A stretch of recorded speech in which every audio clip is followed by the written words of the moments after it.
পুরো এপিসোড দেখতে জি5 অ্যাপ এখনই ডাউনলোড করুন।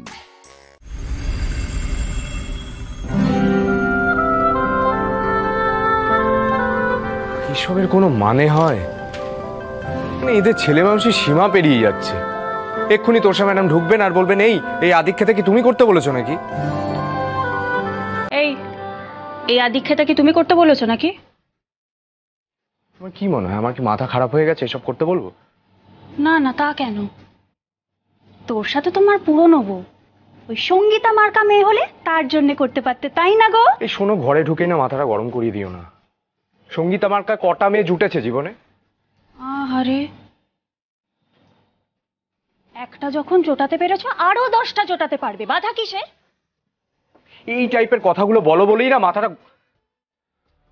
না আমার না এইসব নিয়ে আলোচনা করতেই ভালো লাগে।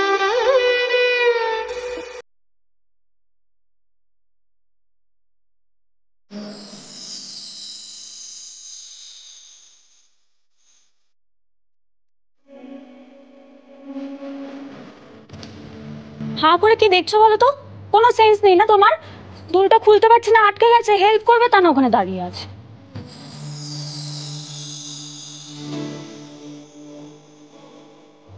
বাবা, মুখে কানের দুল খুলতে পারছে না। ঢংও জানো সত্যি। সোজা বললেই হয়, সোম এসে গয়নাগুলো খুলে দাও।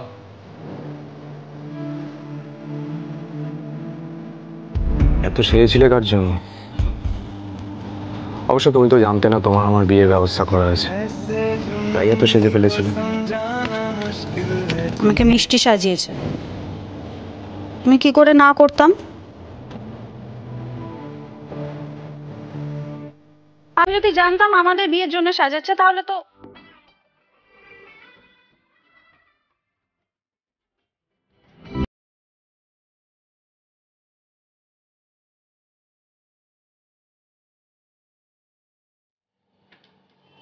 আমি সুন্দর একটা লাল বেনারসি পরতাম,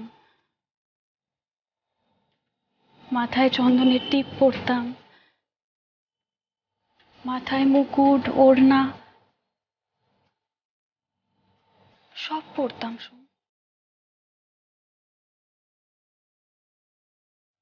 তুমি আমায় ভাবো না আমি না কুছু, আমার অন্যরকম চালচলন, হাবভাব ঠিকই। তোরসা সত্যি একটা টাইমে এরকমই ছিল, কিন্তু যেদিন মিঠাই চলে গেল না, সেদিন সিডকে দেখে আমি রিয়েলাইজ করেছি কতটা কষ্ট পাচ্ছে, কতটা দুঃখে আছে। আর একটা জিনিস বুঝেছি, জীবনের সবকিছু তুচ্ছ, শুধু ভালোবাসাটা ইম্পর্টেন্ট। আমি জানি তুমি একটা টাইমে সত্যি আমাকে ভালোবাসতে, আর আমি মরিচিকার পেছনে ছুটেছিলাম।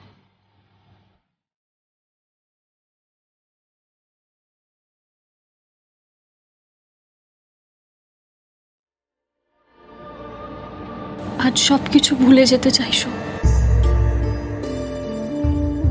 জি5 ডাউনলোড করুন আর সব এপিসোড দেখুন একদম ফ্রি।